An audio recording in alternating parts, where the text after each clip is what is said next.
Olá, tudo bem com você? Nós estamos agora dando sequência à nossa segunda aula sobre o tema do santuário. Hoje nós vamos estar abordando um pouquinho o tema do sistema sacrificial, dos sacrifícios realizados pelos patriarcas no Antigo Testamento. E vamos tirar alguns conceitos interessantes e importantes sobre os mesmos. Primeiro eu gostaria de passar algumas informações gerais. A primeira delas, adoração e sacrifício são dois temas que na época dos patriarcas andavam juntas. Adorar e sacrificar eram coisas que se mesclavam, ou seja, a forma de adoração e de culto, em sua grande maioria, envolvia os sacrifícios.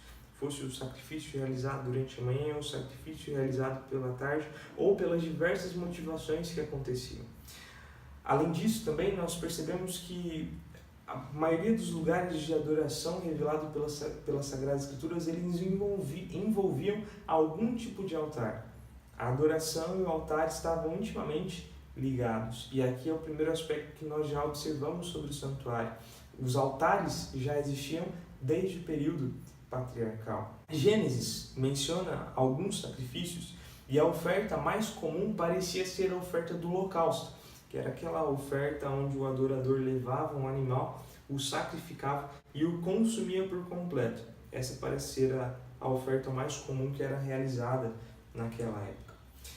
Os altares, eles tinham pelo menos 3 propósitos nessa época, na época dos patriarcas. O primeiro propósito, os altares eles tinham o propósito litúrgico, eles eram usados diretamente na adoração e eles eram a mais elevada demonstração de adoração a Deus. Eles eram utilizados como, em sua maioria, um símbolo de gratidão e um símbolo também de perdão pelas falhas e pecados. Era uma espécie de reconhecimento de que Deus era o único digno de ser adorado, era aquele a quem nós agradecemos e aquele ao qual nós também pedimos perdão pelos nossos pecados. O segundo aspecto, o altar ele tinha uma característica soteriológica, ou seja, ele envolvia e ele ensinava de maneira didática sobre a salvação do ser humano. Nós percebemos pelo menos 5 pontos ou 5 lições que são tiradas do altar. Algumas delas são mais claras, outras o restante das escrituras nos revelam. As 5 lições são as seguintes. Primeiro, o altar ele representava e ensinava que o salário do pecado é a morte. O pecador falhou, então ele tem que fazer um sacrifício, porque o salário do pecado é a morte. Segundo, sem derramamento de sangue não existe expiação pelos pecados.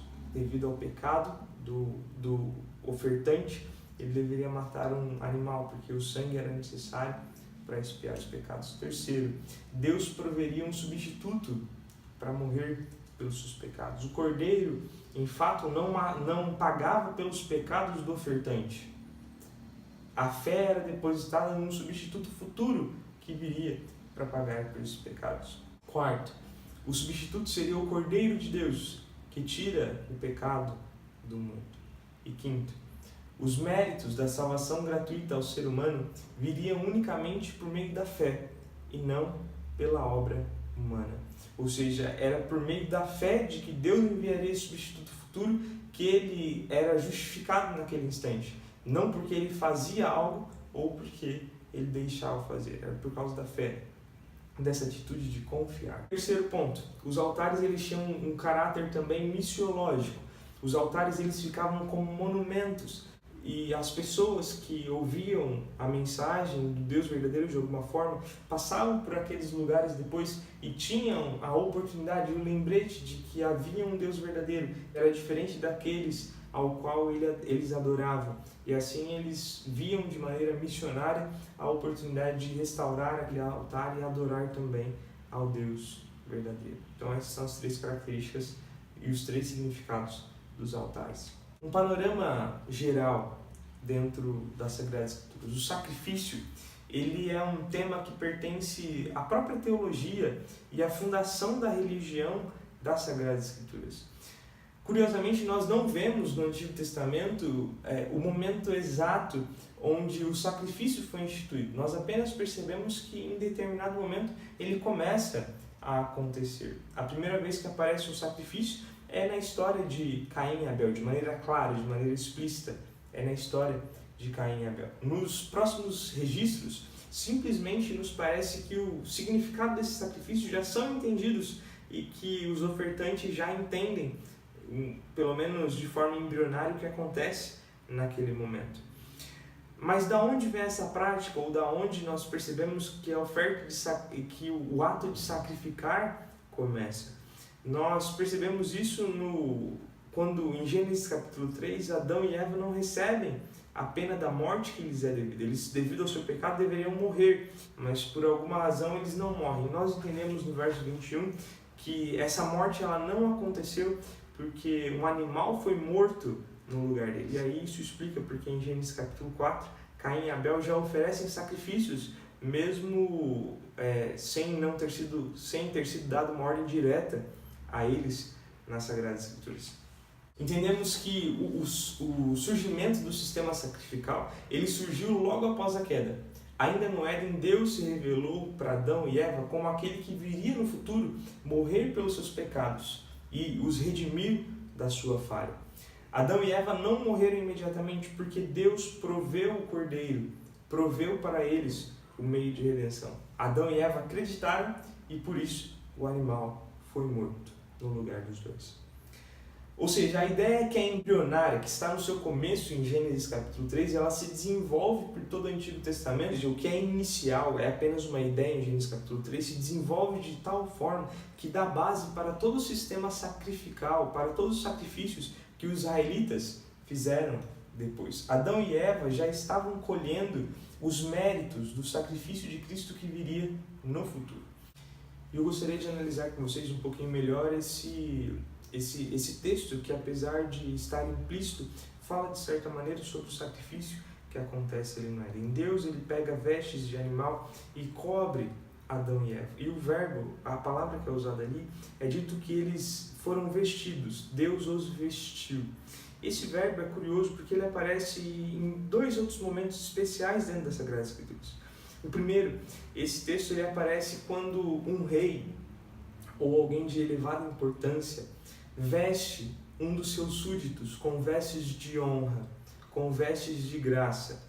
E ela acontece, por exemplo, quando José, em Gênesis capítulo 41, verso 42, recebe do faraó vestes que demonstravam que ele agora era o segundo, era o maior no Egito, além do faraó.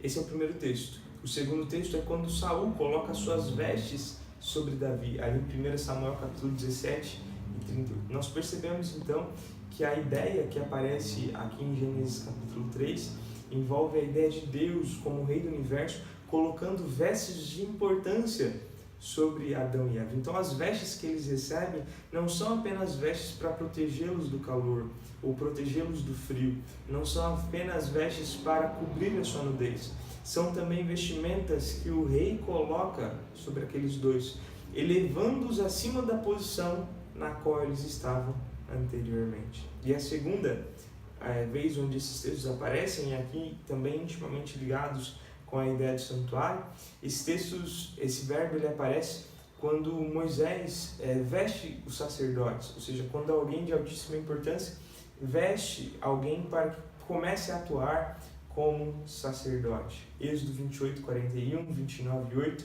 e 40, 14 e Levítico capítulo 8, verso 13.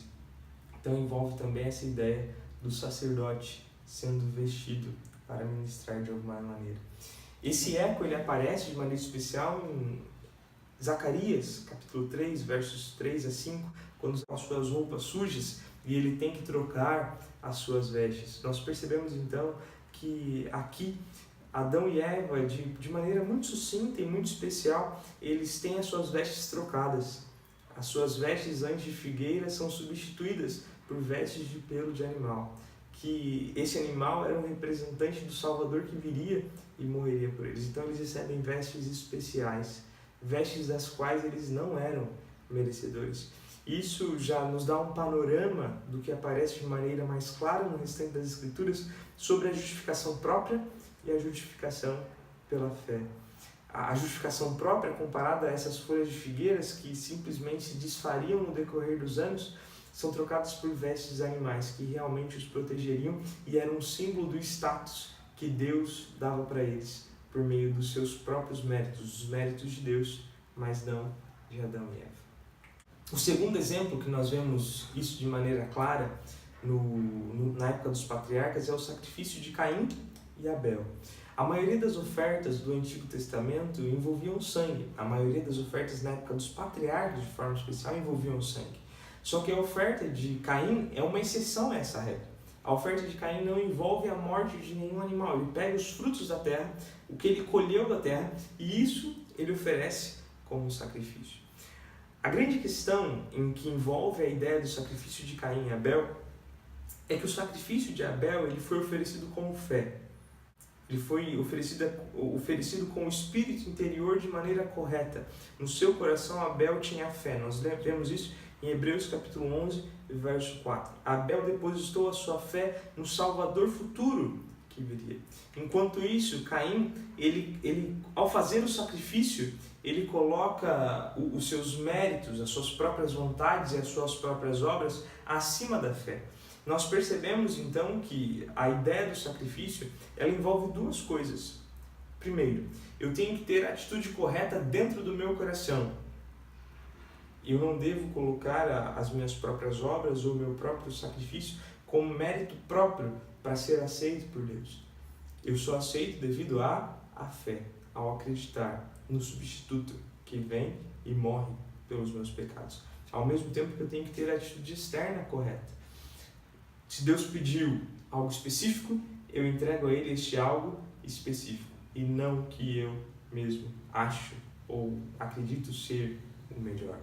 A ideia dos sacrifícios, nessa história isso fica claro, que quando Deus aceita a oferta, Deus está aceitando também o ofertante. Deus aceita um sacrifício, Deus está aceitando o ofertante. A raiva de Caim, o ódio de Caim, é porque a sua oferta não havia sido aceita. Então ele acreditava que ele não havia também sido aceito por Deus. O sacrifício era um meio de preservar o relacionamento que existia com Deus. O sacrifício ele era um símbolo de comunhão. O terceiro sacrifício que aparece na época dos patriarcas é o sacrifício de Noé. Noé faz um sacrifício logo depois do dilúvio.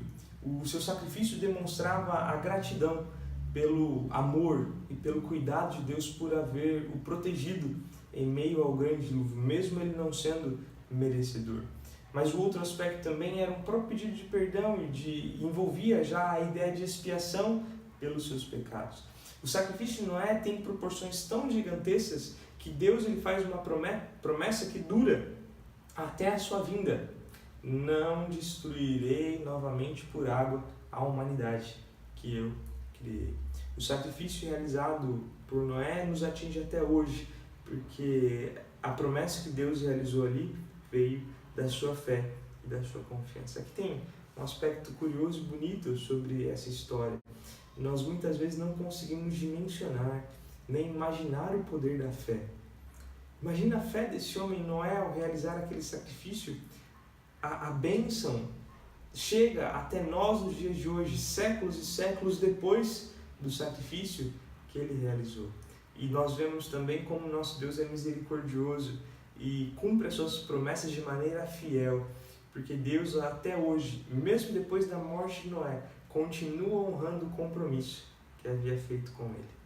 A quarta história, ou o quarto sacrifício que eu gostaria de analisar com vocês é o sacrifício realizado por Abraão, de forma especial o sacrifício de Gênesis capítulo 22. Nós vemos vários sacrifícios que Abraão realiza no decorrer do livro de Gênesis. São dos mais variados. Em vários momentos Abraão está sacrificando e adorando ao Senhor. Mas o de Gênesis 22 ele é particularmente especial, porque Deus faz um pedido. Ele pede que Isaac, o filho de Abraão, seja oferecido como holocausto, que Isaac seja sacrificado no lugar de um cordeiro. Este era um teste para com Abraão. Nós vemos isso quando nós lemos a história por completo. Era um teste para ver a solidez da fé de Abraão. Em Gênesis capítulo 21 nós vemos ali a falta de confiança que Abraão demonstra ao não acreditar primeiramente no nascimento do seu filho Isaac e pedir que Ismael se torne o filho da promessa. Mas Deus ele faz esse teste com Abraão, testa a sua fé. Esse homem que foi primeiro demonstrado como mentiroso e depois com uma fé vacilante. Deus ele então intervém, ele aparece e não permite que Isaac seja sacrificado. Ele envia o seu anjo, logo depois, ainda assim, o sacrifício ele é feito com um cordeiro. O cordeiro ele se tornou literalmente naquele instante o substituto de Isaac. Isaac deveria morrer, mas Deus enviou o cordeiro para morrer no lugar do filho de Abraão. E aqui, de maneira clara, nós vemos pela primeira vez, de maneira muito real, de maneira explícita, a importância do substituto, aquele que vem e morre no lugar do outro. Essa história tem a sua importância mostrar de maneira clara o substituto que vem e morre no lugar de Isaac. Ali uma representação clara de Jesus Cristo que viria depois e morreria pelos pecados dos seres humanos. Nós vemos de maneira clara que essa é uma atitude que Deus usa para justificar o próprio Abraão. Apenas para deixar um pouco claro, em Gênesis capítulo 20, Abraão ele mente. Abraão mente. O rei acaba tomando Sara e a leva para o seu palácio. Ele não faz nada com ela, mas Deus ele manda uma grande praga sobre o rei e o rei tem que pedir para Abraão orar por esse rei. E aí nós podemos ficar curiosos, mas foi justamente Abraão que errou, como que ele vai orar por ele?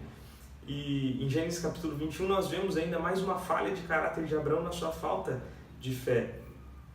Nós percebemos então que esses dois capítulos eles se completam no capítulo 22, quando Deus ele justifica Abraão e mostra para todos os seres que ele pode sim usar um pecador, porque ele não usa pecadores pelos próprios méritos. Deus usa os pecadores pelos méritos de Cristo. Nós somos justificados não pelo que nós fazemos de certo ou de errado. Nós somos justificados pelos méritos de Cristo Jesus. E por isso Abraão chama aquele lugar de o Senhor proverá, porque ali Deus proveu a salvação e o cordeiro. Os sacrifícios abraâmicos, os sacrifícios de Abraão, principalmente eles, são os missiológicos. Abraão, durante o período que viveu na terra de Canaã, com certeza falou do Deus verdadeiro para as pessoas que ali viviam, estendendo assim o tempo de misericórdia de Deus sobre aquela terra. Alguns outros altares ainda aparecem. O altar de Isaac, em Berseba, em Gênesis 26. O altar que Jacó faz em Siquém, em Betel também. O altar do próprio Jó, que Jó ele vive na época ali dos patriarcas. Em Jó capítulo 1, onde ele faz sacrifícios pelos seus filhos, pedindo perdão pelas falhas e pelos erros dele mesmo, quanto o dos que estavam sobre a sua tutela. E também o sacrifício que Moisés faz em Refidim, lá em Êxodo capítulo 17, quando ele afirma que o Senhor é minha bandeira, Jeová Nissi. Nós percebemos então que os altares eles eram uma prática. Em toda a época dos patriarcas, todos eles realizavam sacrifícios e demonstravam a sua confiança no Cordeiro que viria para morrer pelos seus pecados. Nós temos uma oportunidade muito ímpar que eles não tinham naquela época. Eles acreditavam em uma coisa que ainda aconteceria no futuro. Eles não conseguiam saber claramente como aconteceria esse sacrifício ou como seria essa história. Eles literalmente caminhavam de maneira completa pela fé. Mas nós hoje temos o privilégio de sabermos como essa história aconteceu. Como se deu a substituição de Cristo por nós na cruz do Calvário. E temos, ainda é necessário confiança, mas temos, devido aos diversos testemunhos, a oportunidade de entregarmos a nossa vida a Ele. Porque sabemos que esse sacrifício já foi feito, que o substituto já veio, e agora nós apenas precisamos esperar para o dia glorioso da sua vinda, onde finalmente seremos levados para Canaã celestial. Que Deus abençoe durante esse estudo e que você deposite a sua confiança, não nas suas próprias obras, mas sim no Cordeiro de Deus.